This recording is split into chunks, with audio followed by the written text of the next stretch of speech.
this is the nub of it, really. Donald Trump, does he believe in the principle of climate change? Which he has previously called a Chinese hoax. Yeah. And we know, he's withdrawn from the Paris Agreement, which set global goals under which the US said it would reduce greenhouse gas emissions to 26 to 28% below 2005 levels by 2025.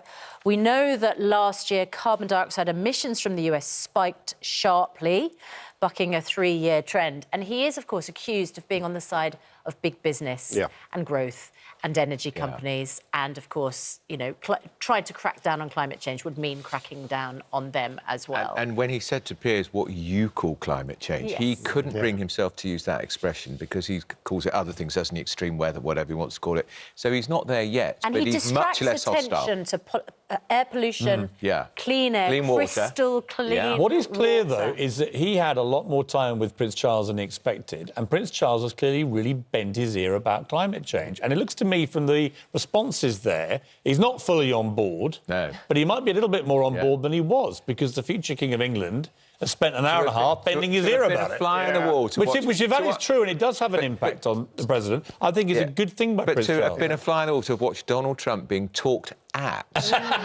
for 90 minutes, that doesn't happen very often. I think there you'll have asked more questions than Charlie Boy. I doubt it. And you've got to ask him questions to engage him and get him to come up with the answers. He can't bring his head round to accept what is happening. But all the proof is there. We've only got one planet. It's got to be done internationally. He's pulled out of the agreement. He's a problem. He has pulled out of the agreement, but he's also made it clear he might go back into it if he thinks America's getting a better deal. He thinks Andrew, it's a lousy deal. Well, as with all things to do with President Trump, it's a lousy deal for energy companies, isn't it? Yeah. Well, he actually thinks that. I think his real position about it is on Paris Accords is that the Americans are being unfairly financially punished by comparison to other big polluters like China and India. And, of course, China, who is in a trade war with two, and China are doing nothing about climate change, and they're one of the worst offenders. And China are just as significant as the Americans. And if they got involved, he'd be in like a shot. But if you look at global emissions over any period of time, those countries that industrialised early, Britain, USA amongst them,